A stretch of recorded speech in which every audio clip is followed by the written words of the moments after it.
Tekirdağ'ımıza, Tekirdağ'ımıza hoş geldiniz, şeref verdiniz.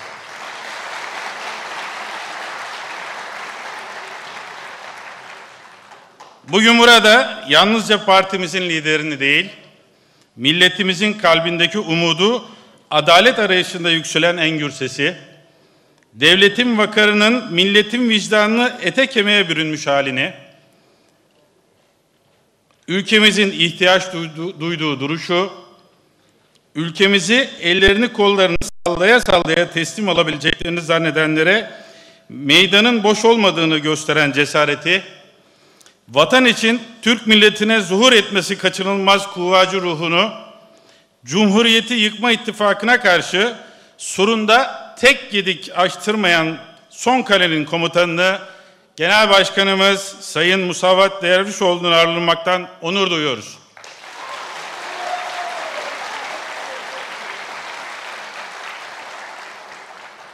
...57. alayının beşiğine, Hürriyet şairimiz Namık Kemal'in diyarına, Trakya Paşaeli direnişinin bağrına hoş geldiniz Sayın Genel Başkanım. Sayın Genel Başkanım, bir yıl takvimde küçük bir zaman dilimi olarak ifade edilebilir. Ama liderliğinizde geçen bir yıl, adliye koridorlarında, cezaevi duvarları arasında, kurumuş toprakta, siftahsız kepenklerde, meydanlarda, meclis kürsüsünde zamanın ruhunu diriltmesi açısından onlarca yıllık mücadeleye bedeldir. Sayın Genel Başkanım, Tekirdağ, Türkiye ekonomisinin stratejik omurgalarından biridir. Sanayi üretiminde İstanbul'a nefes aldıran bir şehirdir. Tarımda buğdaydan ayçiçeğine, bağcılıktan sebzeye kadar güçlü bir potansiyele sahiptir efendim. Turizmde ise Marmara Denizi kıyıları tarihi Rumeli mirası, gastronomik zenginlikleriyle keşfedilmeyi beklemektedir. Ama tüm bu güzelliklerin ardında çok derin yaralar gizlidir. Bugün Tekirdağ'da Çorlu, Kapaklı, Çerkezköy hattında ağır sanayi denetimsizliği nedeniyle hava kalitesi Dünya Sağlık Örgütü standartlarının çok altındadır. Ergene Deresi artık su değil, kimyasal karışımı taşıyan bir zehir akıntısıdır. Tekirdağ, Türkiye'nin kanser başkenti olmuştur. Bölgemiz su stratejisi karşı karşıyadır. Yeraltı suyu rezervleri hızla tükenmekte. Kuraklık sorunu artık sezonluk değil,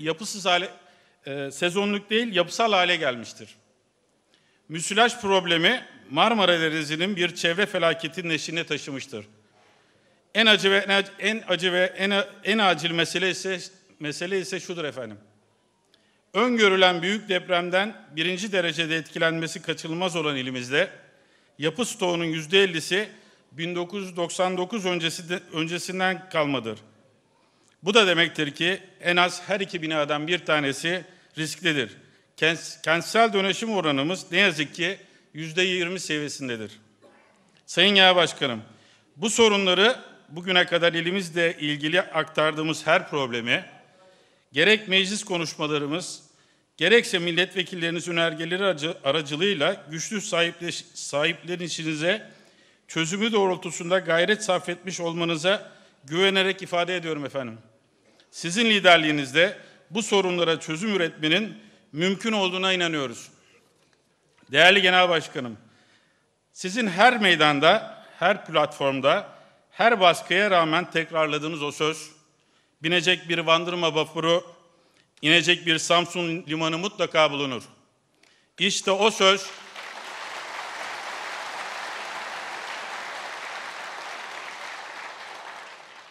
söz bir yemindir bizim için. O söz yeniden Kuvayi Milliye yeminimizdir. Bugün buradan Trakya'nın bağrından işgale direnişin sembolü Paşaeli Müdafaa-i Hukuk Cemiyeti'nin evlatları olarak, evladı Fatih'in olarak söz veriyoruz. Bindiğiniz Bandırma vapurunu hedefine ulaştıran rüzgar olacağız. Komutanı olduğunuz Cumhuriyet'in son kalesine nefer, atamızın emanetine siper olacağız.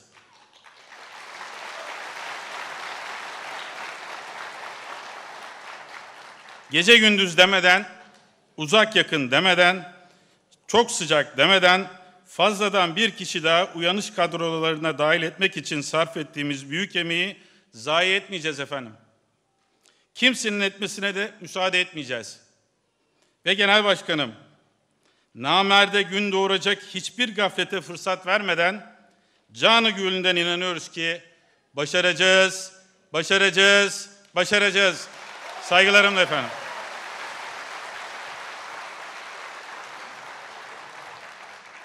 İl Başkanımız Sayın Gökhan Metinler'e çok teşekkür ediyoruz değerli konuşmalar için. Kıymetli misafirler, Sayın Genel Başkanım, şimdi de konuşmalarını yapmak üzere Medya Tanıtım Başkanımız, Tekirdağ Milletvekilimiz Sayın Selcan Taşçı'yı kürsüye davet ediyorum.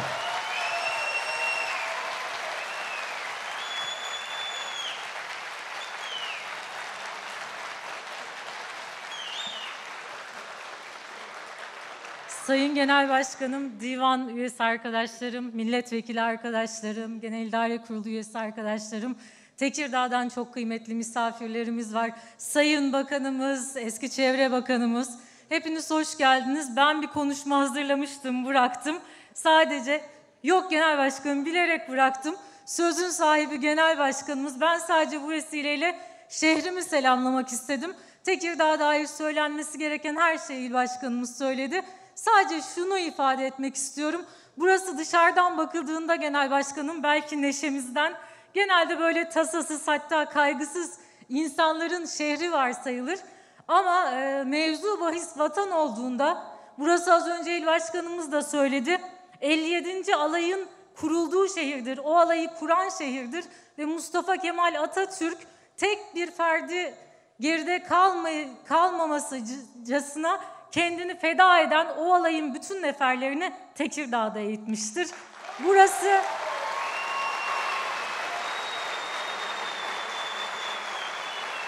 Hürriyet şairimiz Namık Kemal'in şehridir.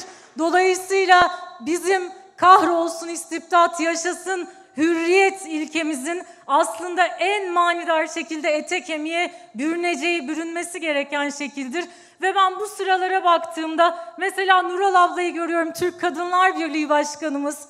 Mesela Esnaf Kredi Kefalet Kooperatif Başkanımızı gördüm. Hamdi Şılga şimdi nerede oturuyor girerken orada. Süt Birliği Başkanımızı gördüm, Sayın Şerif Baykut. Namık Kemal Evi Derneği Başkanımız, benim de Türkçe öğretmenimdir, Sezai Kurt hocamı gördüm. Sayın Bakanımı söyledim zaten. Hepsinden özel ve kıymetli şehitlerimizin aileleri, Şehit Aileleri Derneği Başkanımız, muharip gazilerimiz buradalar hepsi.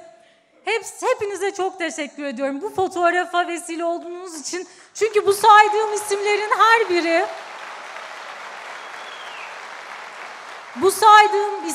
her biri farklı siyasi görüşlerden, farklı siyasi geleneklerden geliyorlar. Onları burada buluşturan şey hem ev sahibi olmanın nezaketi ama hem de mevzu bahis vatan olduğunda en başta söylediğim aslında o kaygılarda ortaklaşıyor olmamız.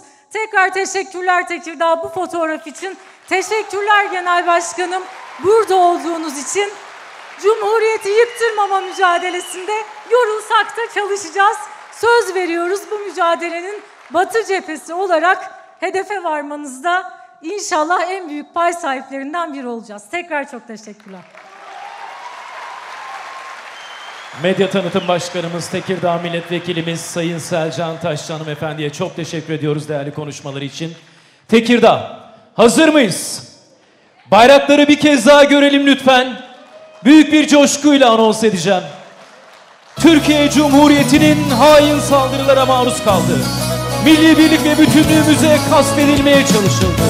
Adaletsizliğin ve hukuksuzluğun hüküm sürdüğü bu karanlık günlerde Türk milletinin iyi ki Dervişoğlu var diyerek umut bağladı.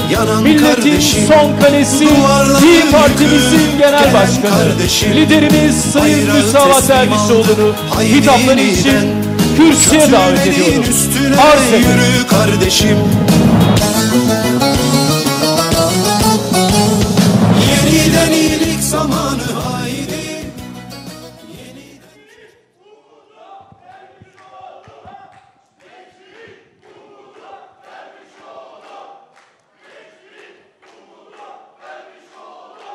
Evet.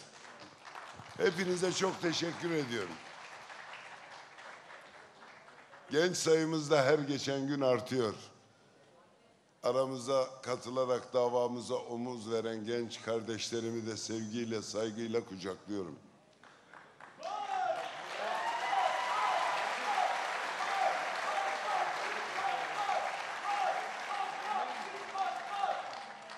Sen şimdi biraz sakin olacaksın. Ben önce büyüklerimi selamlayacağım. Kardeşlerimi kucakladığım gibi yaşıtlarımla, akranlarımla sohbet edeceğim. Bu salonu şereflendiren muhterem hanımefendilere, muhterem beyefendilere en kalbi duygularımla selam, sevgi ve saygılarımı gönderirken aslında Trakya'da bulunmak, Tekirdağ'da olmak bir anlamıyla insanı orayla özdeşleştiriyor. Kendimi hiç yabancı hissettirmediğiniz için, evimde hissettirdiğiniz için bendenizi ve dava arkadaşlarımı öncelikle hepinize ayrı ayrı şükranlarımı arz ediyorum. İyi ki varsınız efendim.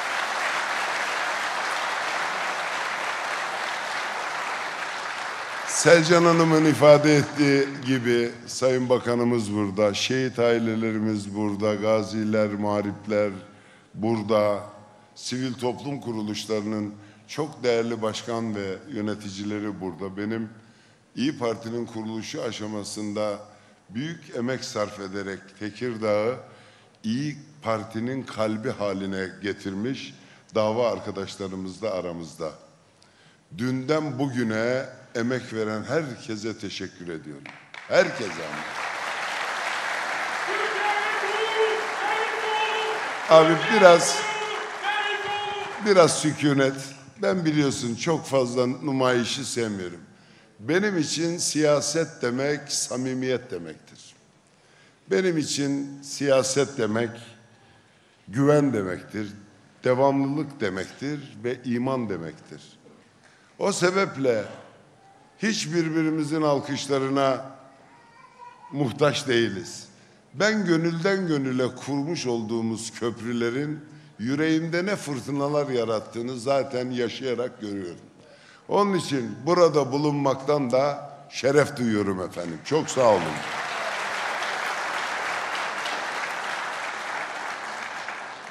Buraya gelmeden önce Ergene'ye gittik. Orada Kara Mehmet Köyü'nü ziyaret ettik. Çiftçilerimizle buluştuk. Çiftçilerimizin dertlerini dinledik, sorunlarını dinledik. Ergene çayının ne hale geldiğini söylediler ve konuyla ilgili şikayetlerini ilettiler. 2 dönemdir Türkiye Büyük Millet Meclisi'ndeyiz ve oradaki kirlilikten kaynaklanan olumsuzlukları Türkiye Büyük Millet Meclisi'nde her fırsatta dile getiriyoruz. Yaklaşık 7-8 sene oldu ama bu sorunun çözülmesi noktasında atılmış doğru bir adım da şu ana kadar yok. Her şey bazı önemli sorunlar söz konusu olunca birilerinin kulaklarının üstüne yatmasıyla nihayet buluyor. Ama size söz veriyorum. Türkiye Büyük Millet Meclisi'ndeki parlamento grubuna mensup bütün milletvekili arkadaşlarımız bu bölgede yaşanan çevre ve hava kirliliği ile ilgili bir Tekirdağlı gibi meclis kürsüsünde mücadele edecektir. Bundan emin olabilirsiniz. Dert sadece çevre ve hava kirliliği değil, plansızlıktan kaynaklanan sanayi ile tarımın birbirine entegre olmaması sonucunu doğuran bir takım olumsuzluklar da bizlerle paylaşıldı. Bu alanda da atılması icap eden adımların sonuna kadar takipçisi olacağız. Çiftçinin dertlerini dinledik, sorunlarını dinledik, toprağa düşürdükleri terin karşılığını alamadıklarını gözlemledik ki bu sadece Tekirdağ ve Trakya'ya mahsus bir durum değil. Gece gündüz durmadan, uyumadan dava arkadaşlarımla birlikte Anadolu'nun en ücra köşelerine kadar gidiyor, sorunları yerinde tespit etmeye gayret sarf ediyoruz. Her yerde müzdarip çiftçilerimiz. Yani eskiden de bunlar olurdu, kuraklık olurdu, don olurdu, bir takım afetlerle karşı karşıya bulunulurdu. Ama hep şunu gözlemlerdik. Trakya çiftçisi memnun değilse Çukurova çiftçisi memnun olurdu örneğin. Fındıkçı memnun değilse fıstıkçı memnun olurdu. Kayısıcı memnun değilse kirazcı memnun ve mutlu olurdu. Bu yıl Türkiye'yi dolaştım. Memnun olan bir tek çiftçiye bile rastlamadım. Terinin karşılığını aldığını söyleyen, halinden memnun bir tek çiftçiye bile rastlamadım. O zaman dedim ki kendi kendime, 23 yıldır bu ülkeyi yönetiyorlar, doğru bir stratejik planlama yapmadıkları gibi başka bir taraftan baktığınızda da çiftçinin zarar etmesine vesile olabilecek adımları atıyorlar.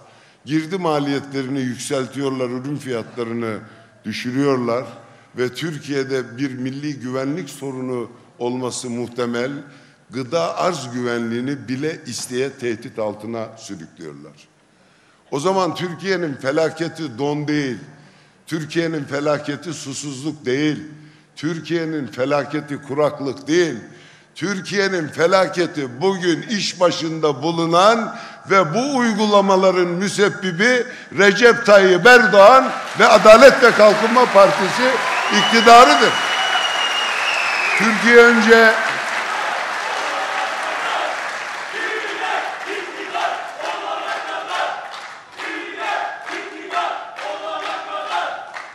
sağ olun, sağ olun. Yani alkışlayacağınız zaman alkışlarsınız. Ama bana çok fazla gaz vermeyin. Bakın bu milletin bu zamana kadar gaz verdiklerinin ne hale geldiğini görüyorsunuz. Ben tevazu içerisinde sizlerle birlikte sürdüreceğim bu siyasi yolculuğu. Onun için ben hiç kimsenin önünde değilim. Ben kimsenin önünde gelin bu bayrağın altına toplanın demiyorum. Ben genciyle, yaşlısıyla, kadınıyla, erkeğiyle, herkesle aynı safta yürüme ve Türkiye'yi kurtarma, onu adalet ve hukukla buluşturma, onu refahla kavuşturmanın mücadelesini veriyorum sevgili Tekirdağlılar. İşte onun için bizim alkıştan daha çok sevgiye ihtiyacımız var. Vatanı nasıl seviyorsak, milletimizi nasıl seviyorsak birbirimizi de öyle sevmeye devam edeceğiz. Dediğim gibi felaketin müsebbibi belli ama sadece tarım alanında değil. İşte esnaf temsilcilerimiz var. Hem de kredi kooperatifinin başkanıymış. Değerli arkadaşımız, değerli başkanımız. Orada yaşananları biliyor. Gerçi Halk Bankası aracılığıyla esnaf kefalet kredi kooperatifleri esnafa maliyeti düşük kredileri eriştirmek için elinden gelen mücadeleyi de yerine getirmeye çalışıyor. Bunun şahidiyim ve onun kuruluşunun da çalışmalarını yakinen takip ediyorum. Krediye ulaşılabiliyor ama alışveriş zeminini arttırabilmek yolunda herhangi bir adım atılamıyoruz. Çünkü paramızın satın alma gücü her geçen gün azalıyor. Para bir milletin ekonomisinin bayrağıdır. Dolayısıyla para düşerse ekonomiyle birlikte o ülkenin bayrağı da düşer. Buna bağlı olarak denilebilir ki yaşama geçirilen ekonomik uygulamalar kur, gösterge ve faizle tanımlanabilecek kadar basit bir iş değildir. Ekonomi bir bütündür ve her zaman ifade ettiğimiz gibi ekonominin patronu güvendir. Türkiye'de hüküm süren hukuksuzluk ve adaletsizlik döneminde maalesef ve maalesef bu ülkenin bir vatandaşı olarak dışarıdan bakıldığında güven telkin eden bir ülke konumunda görülmediğine sıklıkla şahitlik ediyoruz. Türkiye'ye güvenmiyorlar. Niye güvenmiyorlar? Çünkü Türkiye'nin başında bulunanlar hukukun üstünlüğünün değil, üstünlüğün hukukunun güçlendirilmesi yolunda adımlar atıyorlar. Onun için Türkiye asıl meselelerini tartışırken her zaman önüne yapay gündem maddeleri de sıklıkla taşınabilen bir ülke konumunda tanımlanıyor. Hukuk yoksa, adalet yoksa, demokrasi yoksa emin olun ki hürriyet, refah, eşitlik, özgürlük bunların temin edilmesi mümkün değildir. Öyleyse hukuku ve adaleti hakim kılmak yolunda çıktığımız yolculuktan mutlak surette zaferle ayrılmamız gerekmektedir. İşte İYİ Parti bunun için kurulmuştur. İYİ Parti'nin dünden bugüne bütün kadroları bunun için mücadele etmiştir ve gittiğimiz her yerde şayet takdir ve teveccühe mazhar oluyorsak bunun bir tek gerekçesi vardır.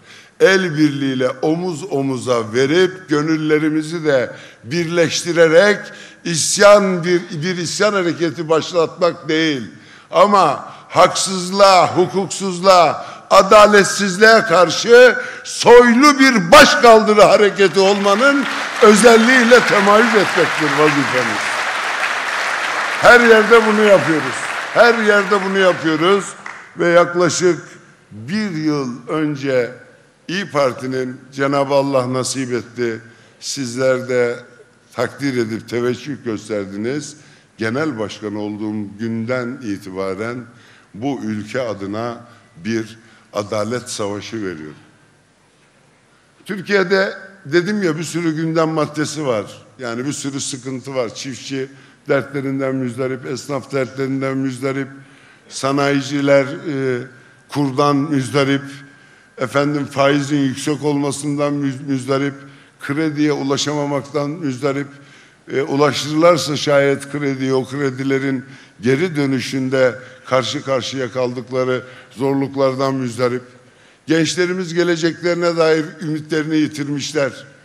Yabancı elçilikler ve konsolosluklar önünde vize kuyruklarına girmek için verdikleri kavgadan müzdarip.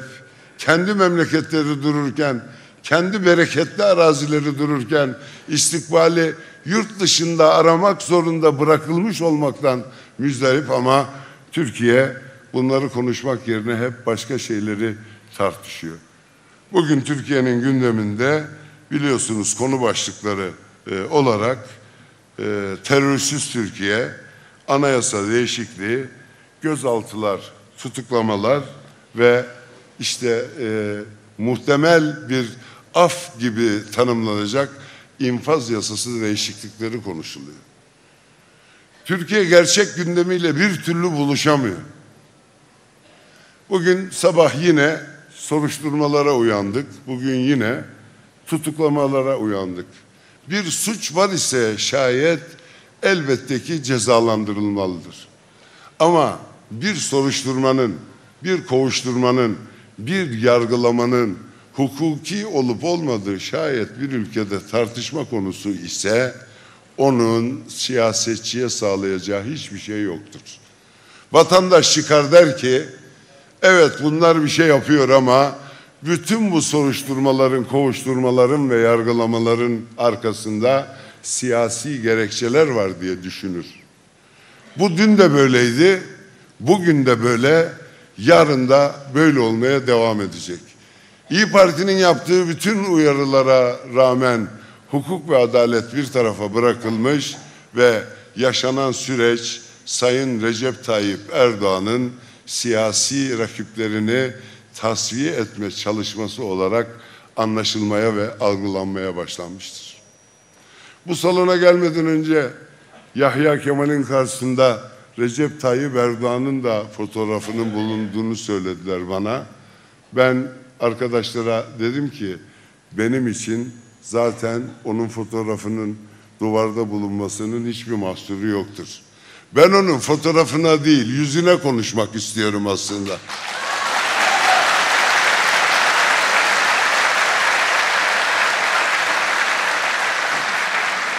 Ama bugünlerde benle konuşmak yerine başkalarıyla konuşmayı tercih ediyor. Kandil'de çetelerle konuşuyor, eşkıyalarla.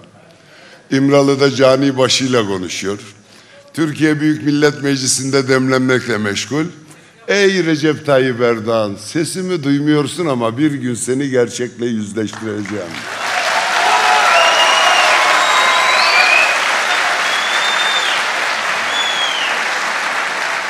Sen bu salondaki samimiyetin, bu salondaki güvenin, bu salondaki sürekliliğin ve bu salondaki imanın yarattığı fırtınayla boğulacaksın. Burada söylüyorum. Ve işte o zaman size, zat halinize, sizin bize yaptıklarınızı yapmayacağız. İşte o zaman hukukun ne olduğunu, adaletin ne olduğunu size öyle bir göstereceğiz ki Allah izin verince, hukuk herkese lazımmış, buna ben de inandım diyeceksiniz.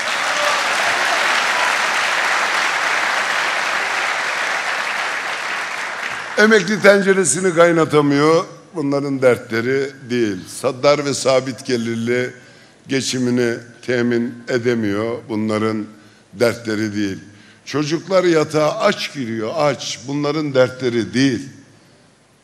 Bu ülkede evlatlarına o beslenme çantasına 2 parça yiyecek koyamayan anaların ızdırabı bunları ilgilendirmiyor. Varsa yoksa bir iktidar hırsı almış başını gidiyor. Siyasetin bundan önceki dönemleri de vardı. Bundan önceki dönemlerde de muhalefet vardı. Bundan önceki dönemlerde de iktidar vardı. Bakın yemin ederim siyasi sahikle konuşmuyorum. Burada her partiden insan var. Herkesin görüşlerine de yürekten saygı duyuyorum. Burada biliyorum ki geçmiş dönemlerde Adalet ve Kalkınma Partisi'ne de oy kullanmış vatandaşlarımız var. Buna da yürekten ve gönülden saygı duyuyorum. Adalet ve Kalkınma Partisi'nin adı gerçekten kendisi gibi ak iken, Adalet ve Kalkınma Partisi'ne verilmiş oylar da vatandaş tarafından analarının ak sütü gibi helal oylardır. Ama Adalet ve Kalkınma Partisi'ni karartan zihniyet artık onu ak olmaktan çıkarmış ve Adalet ve Kalkınma Partisi'ne oy vermek için bir gerekçe varken bugün oy vermemek için yüzlerce gerekçe hasıl olmuştur. Dün Adalet ve Kalkınma Partisi'ne oy verene nasıl ben saygı gösteriyorsam, Recep Tayyip Erdoğan ve havanesi de artık paniğe kapılmamalı, Adalet ve Kalkınma Partisi'ne oy vermekten vazgeçen seçmenlere saygı göstermek zorunda olduğunu idrak etmelidir.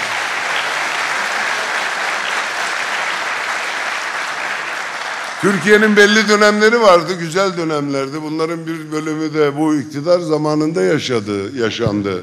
Bunu inkar eden yok ama Türkiye bütün uyarılarımıza rağmen belli bir süreç sonrasında karanlık bir tünelin içerisine sokuldu.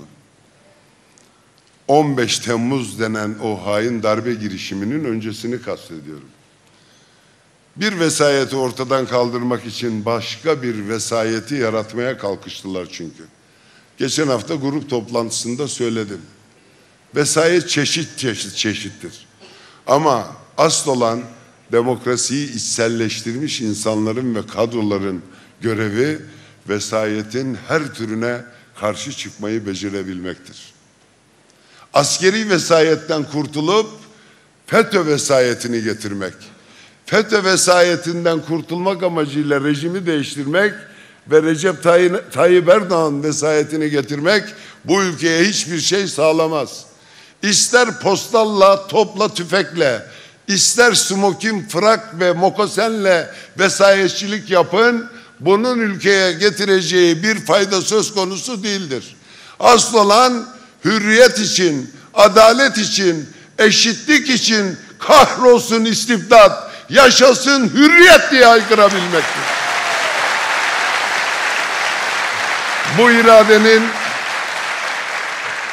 Bu iradenin gelişmesi ve güçlenmesini temin etmektir görevimiz.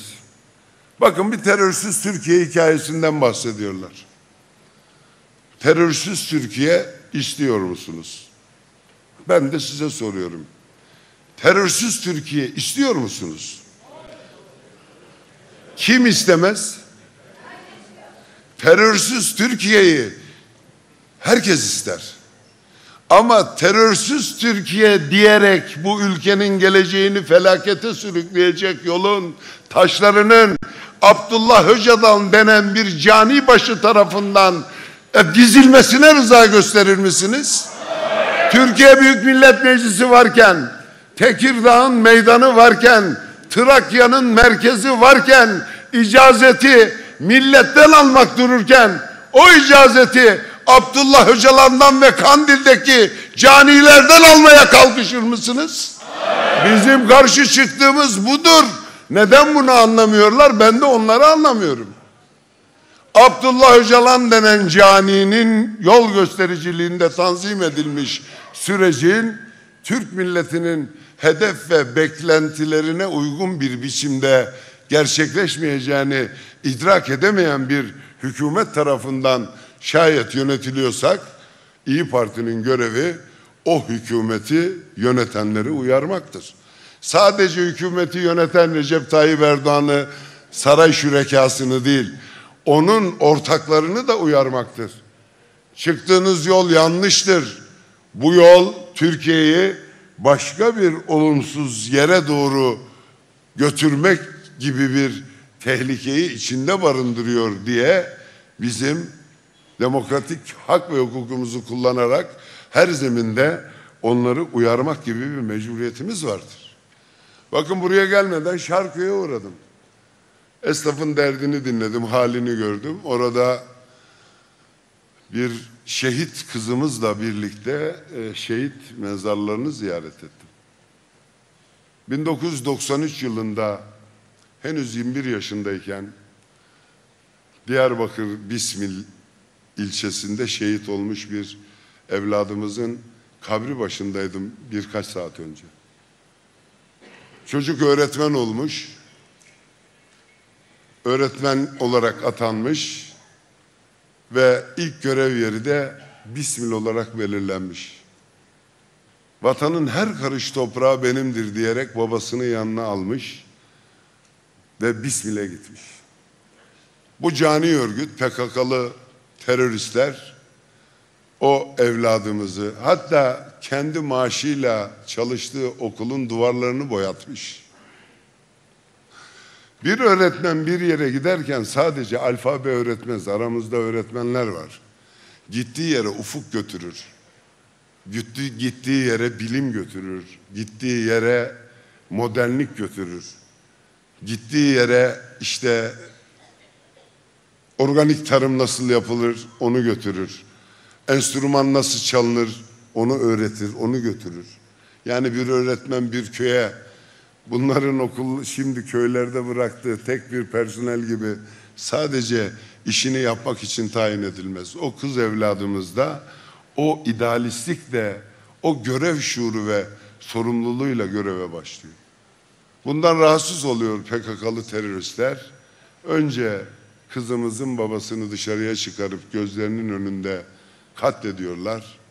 Sonra da vücuduna yüzlerce mermi sıkarak onu paramparça hale getiriyorlar. Şimdi bunu yapanlar Türkiye'ye şayet barış getirecekse ve terörsüz Türkiye'yi inşa edeceklerse bundan umudu ve muradı olanlara yazıklar olsun.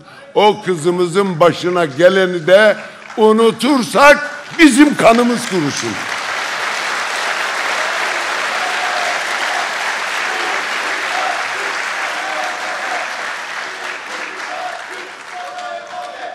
Bir süreç yürütüyorlar ve diyorlar ki bir tek İyi Parti karşı çıkıyor. Evet, biz karşı çıkıyoruz. Ve buna karşı çıkmaktan vazgeçmeyeceğim. Bunu hem şahsi kararım olarak görün, hem de İyi Parti'nin kararı olarak değerlendirin. İmralı'daki cani başının, Kandil'deki eşkıyaların, Avrupa'daki diasporanın, Suriye'nin kuzeyindeki Amerikan uçaklarının emrine uymak yönünde bir eğilim sergileyen bugünkü iş başındaki yönetimin yanında asla ve kata saf tutmayacağım. Bana isteyen istediğini söyleyebilir. Bana isteyen istediğini söyleyebilir.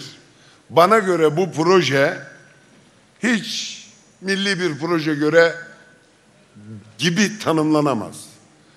Bu proje Sevr'den intikam almak isteyen ve bugünlerde yaşama geçirilen Büyük Orta Doğu Projesi'nin ta kendisidir. Bunu nasıl hedef aldığı şey Türkiye'nin üniter yapısıdır. Türk milletinin birliği, beraberliğidir. Türk vatanının bölünmez bütünlüğüdür. Bu ülkeyi bölmek isteyen, üniter devlet yapımıza zarar vermek isteyen, milli birlik ve kardeşliğimizi zaafa uğratmak isteyen her kim olursa olsun ve hangi sıfatı taşıyorsa taşısın, karşısında Müsavat Dervişoğlu'nu da İYİ Parti'yi de sonsuza kadar görecektir.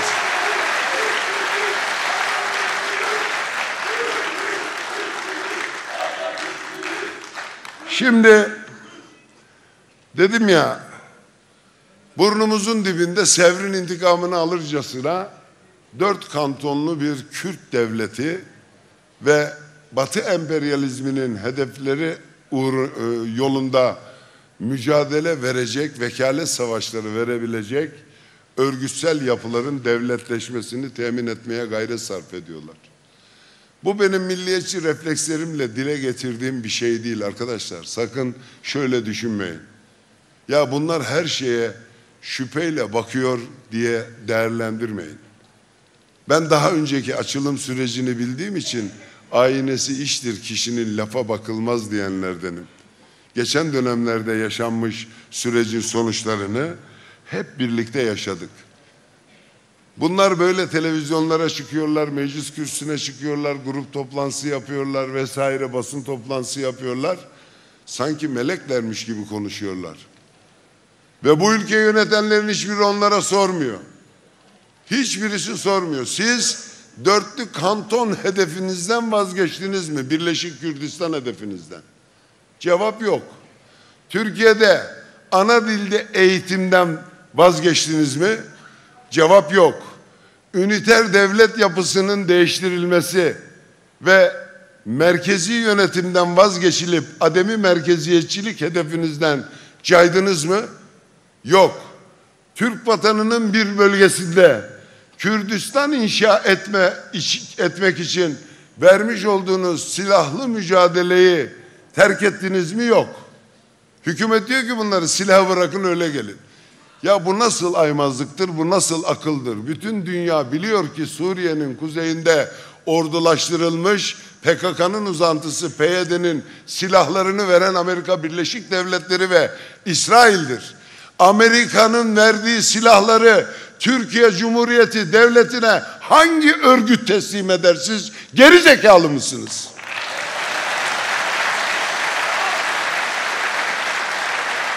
Ben söyleyince de bana diyorlar ki ya bu Musavat Dervişoğlu işte böyle söylüyor, böyle konuşuyor. Oysa diyor biz eşit yurttaşlık istiyoruz.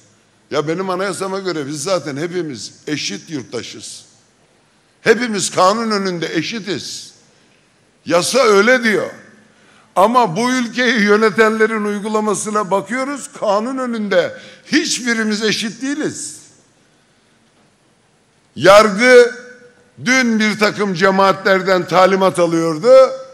Aynı yargı bugün millet adına karar vermek üzere Tayyip Erdoğan'dan gelecek talimatı bekliyor. Dolayısıyla anayasaya ne kadar hepimiz eşitiz derseniz deyin, Recep Tayyip Erdoğan orada oturduğu müddetçe bunu temin edebilme imkanınız yoktur.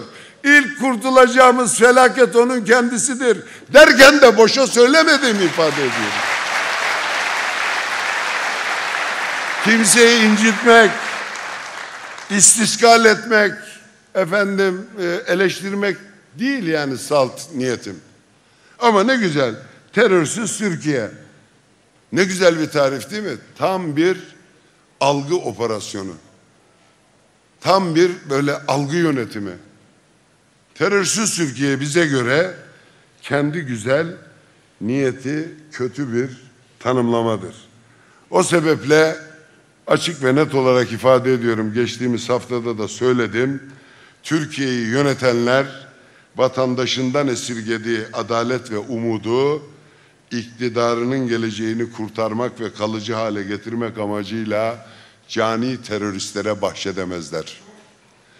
Şehit çocuğunun gözlerindeki yaşlar kurumamışken şehitlerin şehit olmasına vesile olabilecek teröristlerden merhamet dilenecek kadar alçalamazlar. Türk milletinin geleceğine kasteden bu cani örgüt hiçbir emelinden vazgeçmeksizin hala silahlı mücadele yolunda kararlılığını sergiliyorsa bu devleti yöneten hiç kimse onların bu alçaklığı karşısında sessiz ve kayıtsız kalamaz. Eğer bunu yaparlarsa söylüyorum, arşı başlarına yıkmak için harekete geçmiş bir İYİ Parti kadrosu var. Dünyayı bunların başına yıkmak boynumuzun borcu olur.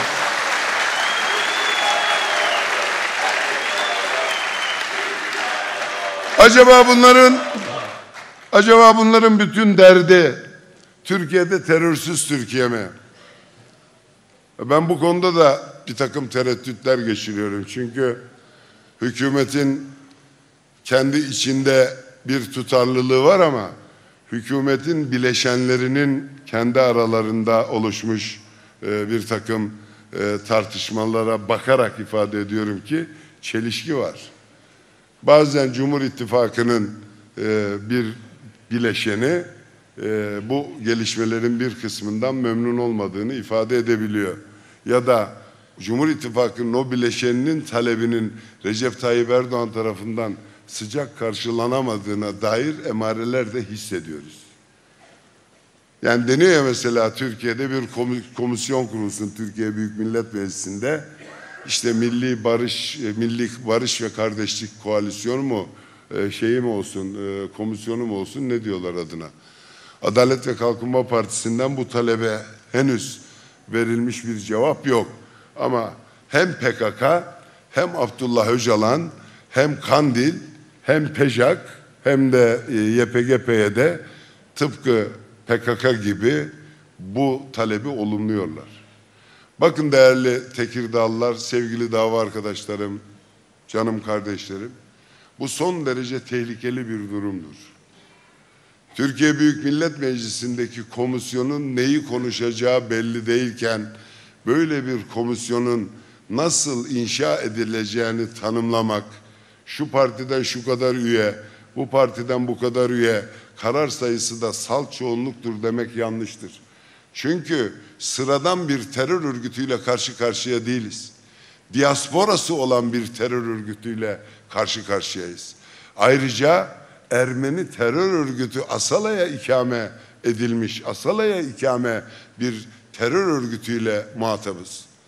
Bu terör örgütü sadece Türkiye topraklarında terör yaratmıyor. Bu terör örgütü aynı zamanda ilgi alanımıza giren coğrafya üzerinde de hain planların emeli oluyor. Hain planları da içinde barındırıyor. Aynı zamanda bu bir narko terör örgütü. Dünyanın her yerinde uyuşturucu kaçakçılığı yapıyor. Yurt dışında kurduğu diasporayla tıpkı Ermeni diasporası gibi Türkiye'nin uzun vadede büyük problemlerle karşı karşıya bırakılmasının önünü açabilecek stratejileri yaşama, geçirme kabiliyeti sergiliyor. Türkiye'de bir komisyon kurulacak. O komisyon Türkiye Büyük Millet Meclisi'nde kurulacak. O komisyona kimin davet edileceği belli bile değil. Davet edilen kişinin o komisyonda ne söyleyeceği de belli değil. Zaten bu konu Devlet Bahçeli'nin ilk açıklamasıyla birlikte Abdullah Öcalan gelsin Türkiye Büyük Millet Meclisi'nde demin grup toplantısında örgütüne seslensin ve örgütün silah bırakmasını temin etsin.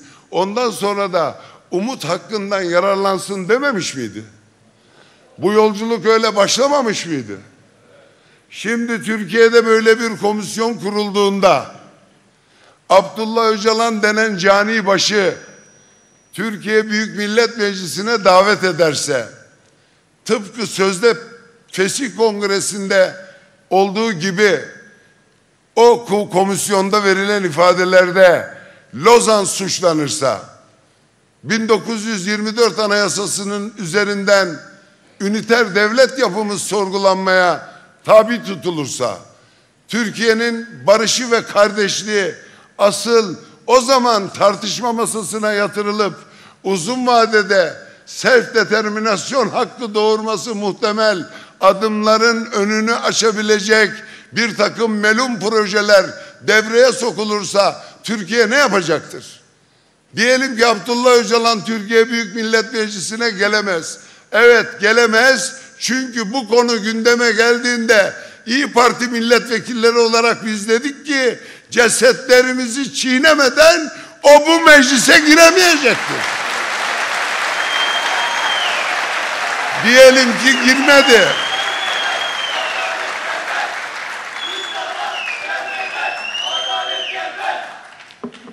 Diyelim ki giremedi. Bu sefer komisyonun ayağına gidecektir. Biz bunlara benzer olayları yaşadık. Geçmiş dönemlerde bu meclis komisyon toplamadı mı? Defalarca topladı. Bir takım topladı birçok. Ya Susurluk Komisyonu falan topladı, hatırlayın. Yani bu hükümet iş başına gelinceye kadar Türkiye Büyük Millet Meclisi bazı komisyonları topladı. Şimdi de topladı. İliç Komisyonu, Kartalkaya Komisyonu, kadına ve çocuğa şiddetle ilgili müşterek komisyonlar, engellilerin hak ve hürriyetlerinin korunup belirlenmesi noktasında doğru adımlar atmak için kurulan engelli komisyonları var. Türkiye Büyük Millet Meclisi'nde komisyon kuruluyor. Ama bunlar komisyon kararlarını bile saklarlar. Nerede 15 Temmuz hain darbe teşebbüsünün komisyon raporu? Türkiye Büyük Millet Meclisi komisyonu topladı ama iş başında bulunan iktidar raporu kaybetti. Bir komisyon daha toplanır ve bu milletin beklentisinin ilafına kararlar alırsa yaşama geçirilir o komisyon raporu. Ama hayır, o komisyon raporu milletin hedef ve beklentilerine uygun bir karar alırsa o komisyon raporunun bir kere daha kaybolması hiçbirimiz açısından da sürpriz sayılmayacaktır. Dolayısıyla Türkiye Büyük Millet Meclisi'ni işlevsiz hale getirdiler. Onun komisyon raporunu bile saklayabilecek kadar demokrasiden ve siyasetten uzak bir tavır sergilediler. Ama demokrasi havariliği yapmaktan da vazgeçmiyormuş gibi bir görüntü sergilemeyi sürdürüyorlar. Bunu yaparken amaçları ne biliyor musunuz? Bir takım hain planları ve hedefleri var. O hain hedef ve planlara Türkiye Büyük Millet Meclisi'ni suç ortağı yapmaya çalışıyorlar. İşte İYİ Parti olarak partim, Müsavat Dervişoğlu olarak da şahsım size burada söz veriyoruz. Bunlara bu melun planı yaşama geçittirecek adımları attırmamak için elimizden gelen tüm mücadeleyi yerine getireceğimizi taahhüt ediyoruz.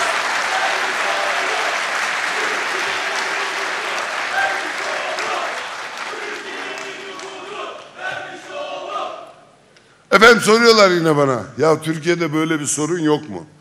Var böyle bir sorun Türkiye'de. Var. Yani Türkiye'nin birçok yerinde böyle bir sorun var.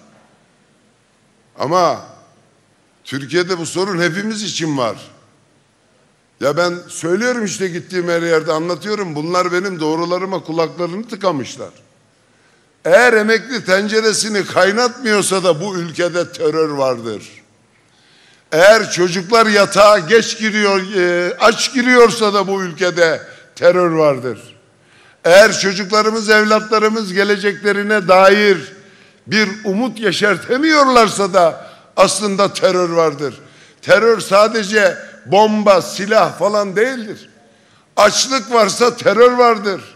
Refah yoksa terör vardır. Hukuk yoksa, adalet yoksa bu ülkede terör vardır. Bu terör çeşitliliğinin de bir tek sorumlusu vardır. O da Sayın Recep Tayyip Erdoğan'dır diyorum.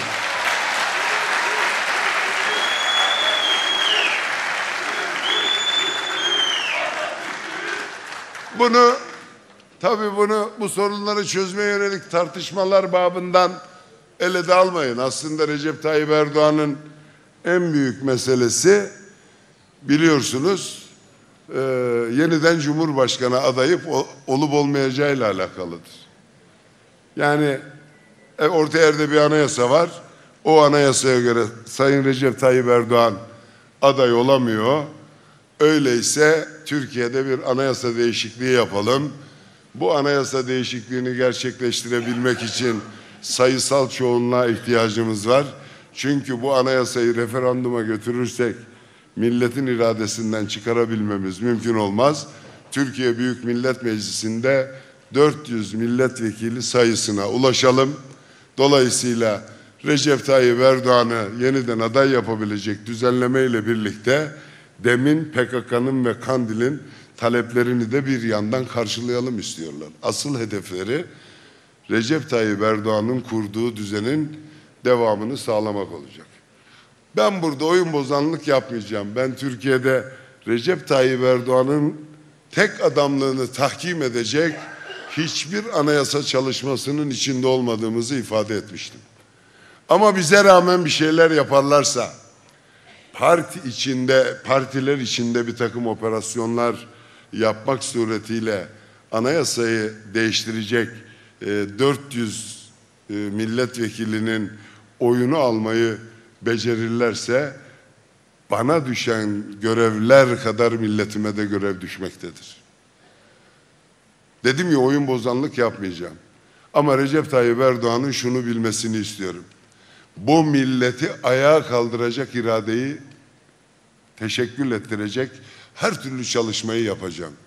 O meclisten kaç milletvekili oyuyla çıkarsa çıksın o anayasa değişikliği, onun referandumsuz yaşama geçirilmemesi için milleti Türkiye'nin her yerinde bayrak gibi ayağa dikeceğim Allah'ın izniyle. Buyurun yapsınlar. Yani aslında kendilerine yol göstermeye de çalışıyorum. Yani formül buluyorlar ya, biz bunu meclisten geçiririz, millet de buna bir şey diyemez. Öyle ya, 400 milletvekiliyle hallederiz. Hiç boş yere partiler içinde adam avlama telaşına kapılmasın.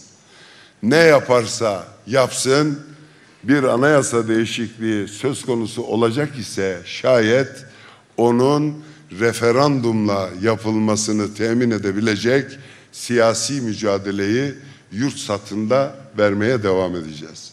Ayrıca başka yerlerde söyledim, burada da söylüyorum. Milli birliğimiz, egemenliğimiz tehdit altında. Tıpkı 1919 şartlarında olduğu gibi. Mustafa Kemal nasıl yola çıktıysa onun ayak izlerine basarak yolculuğumuzu sürdüreceğiz. Türkiye'nin en batısı işgal edildiğinde Mustafa Kemal Türkiye'nin en doğusuna gitmek üzere İstanbul'dan Bandırma vapuruna binmiş ve Samsun limanına çıkmıştır. En doğudan en batının kurtuluşunun planının ve stratejisinin yaşama geçmesini temin etmiştir.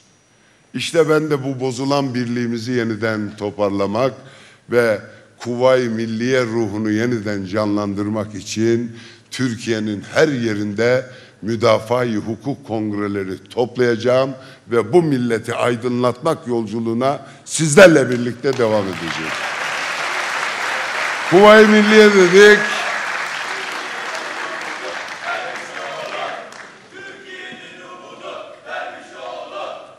Kuvayi Milliye dedik. Aklımıza geride bıraktığımız dönemler içinde yaşadıklarımız geldi. Herkes o geride bıraktığımız dönemlerde yaşadıklarımızdan zaten kendine düşen payı çıkaramadığı için de başımıza bu işler geliyor aslında. İnsan biraz tarih okur ya. Türk milleti zor duruma düştüğünde neler yapmaya muktedidir, bunu bir idrak eder insan.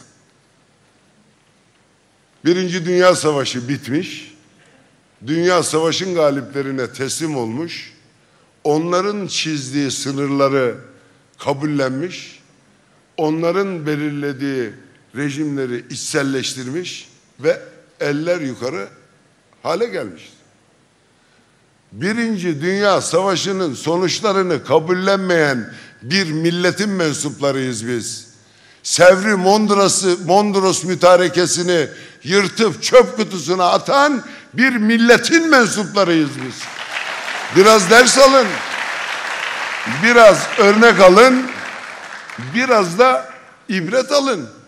Bu milletin ayranı kabardığında neler yapmaya muktedir olduğunun hikayesini işte 57. alayı tarif ederken sevgili milletvekili kardeşim Selcan Taşçı hanımefendi ifade etti az önce. Bu millet ne yapar? Bu millet bir tanesi bile geri dönmeyi hesap etmeksizin gerekirse ölüme koşar. Siz bundan niye ders çıkarmıyorsunuz ey Türk düşmanları?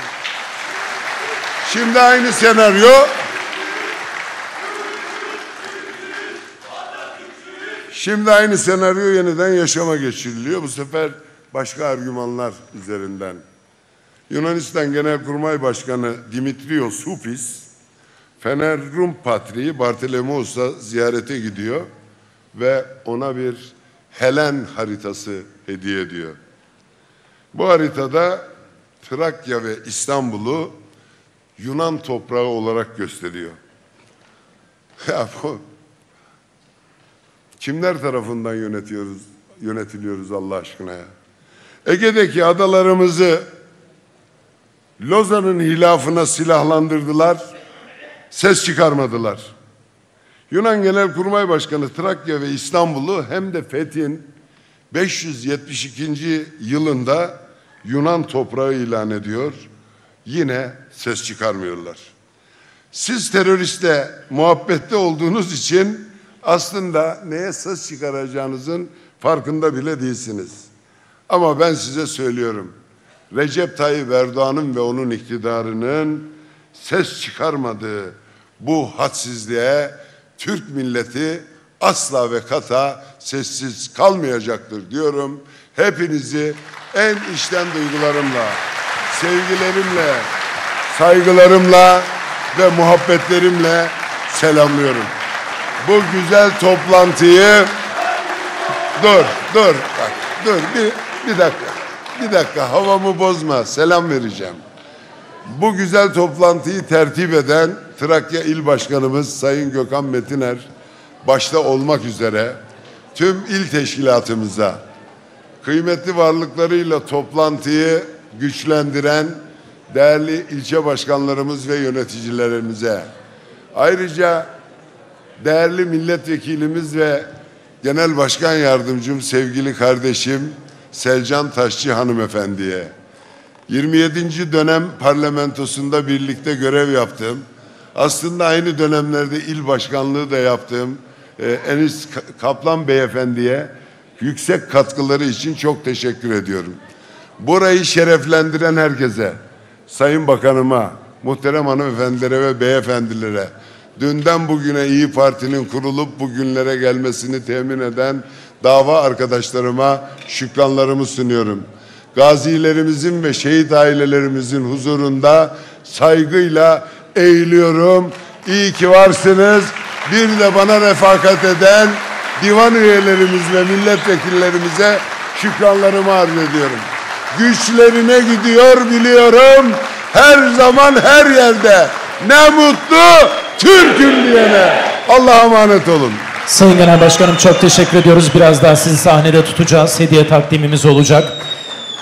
Sayın Milletvekilim Selcan Taşçı hanımefendi buyursunlar. Sayın İl Başkanım siz de alalım sahneye hediye takdimi için. Buyursunlar. Hediyeleri de alalım hızlıca sahneye. hediyelerimiz de geliyor Sayın Genel Başkanım.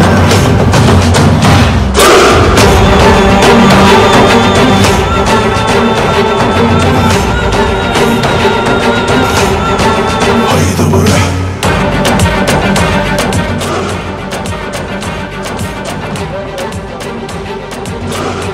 Sayın Genel Başkanım, 1915 Conk Bayırı'nda Mustafa Kemal'in göğsüne isabet eden Mustafa Kemal'in göğsüne şarapnelin göğsüne taktığı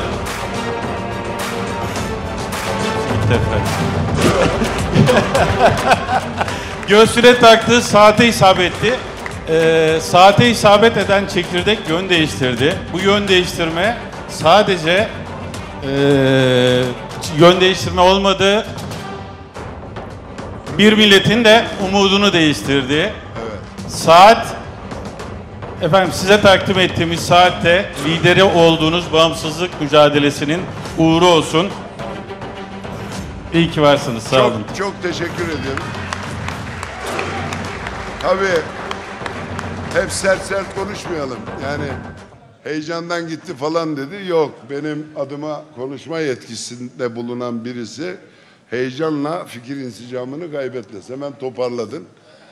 Bu saatte işte o günleri anlatıyor. Ben şimdi şunu tutun. Bunu aldım, kabul ettim. Teşekkür ediyorum. Ben bu iktidarın yıkılışının alarmını kuruyorum şimdi.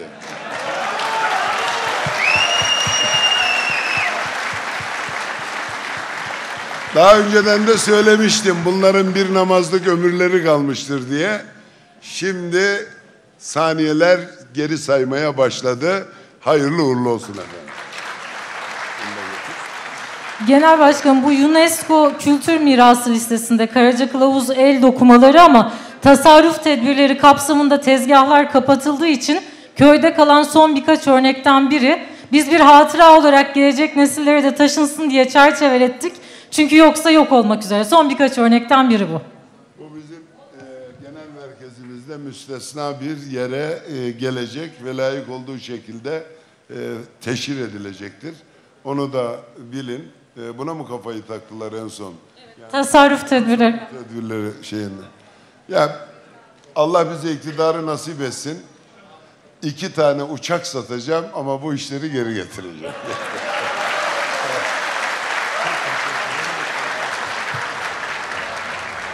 Bir hediyemiz daha olacak. Buyursunlar hızlıca.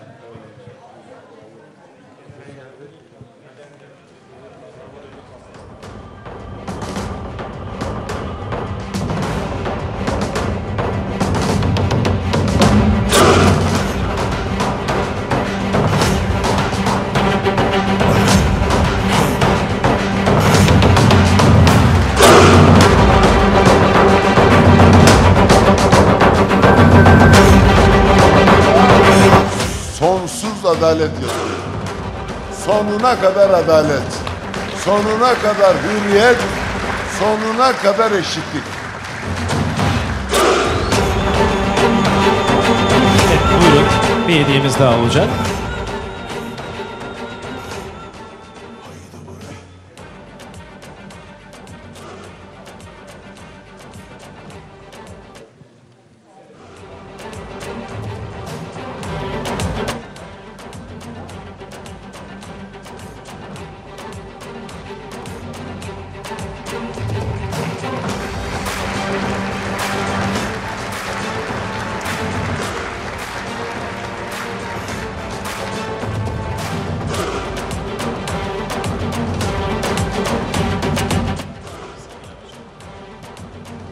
Buradaydı değil mi benim adalet, müsavat, hürriyet, uhuvvet abidesi? Tekirdağ'daydı. Şimdi bir hikaye anlatayım, bitireyim. Çok teşekkür ediyorum. Benim adım Müsavat. Ablamın adı Adalet, küçük kız kardeşimin adı da Hürriyet. Geçen bunun lafı oldu bir yerde. Hepinizin tanıdığı eski bakanlardan bir tanesi, bir dönem rahmetlik Turgut Özal Bey'le bir şeye tutuşmuş, atışmaya. Gıyabında konuşuyormuş. Turgut Bey de bunu duymuş, Allah rahmet eylesin. Çağırmış bunu. İlhan Aküz'ün bahsettiğim kişi, hepimizin yakından tanıdığı, abi dediği de bir şahsiyet, benim yaş uşağımın şahsen. Demiş ki, İlhan orada burada konuşuyor musun? Benim adım İlhan, abim var adı Turan, küçük kardeşim de Günhan diyormuşum. Bundan da hava yapıyormuşum. Aklını başına al oğlum demiş. Benim adım Turgut, kardeşim Korkut, onun da küçüğü Bozkurt demiş. Hepinize saygılar sunuyorum. Başkanım çok teşekkür ediyoruz hitaplarınız için. İyi ki varsınız. Yolunuz açık, gücünüz daim olsun. Tekirdağlılar sizi sevgiyle, muhabbetle uğurluyor. Değerli Tekirdağlılar, çok teşekkür ediyoruz katılımlarınız için. Bir başka programda görüşmek üzere. Hoşça kalın. Allah'a emanet olun.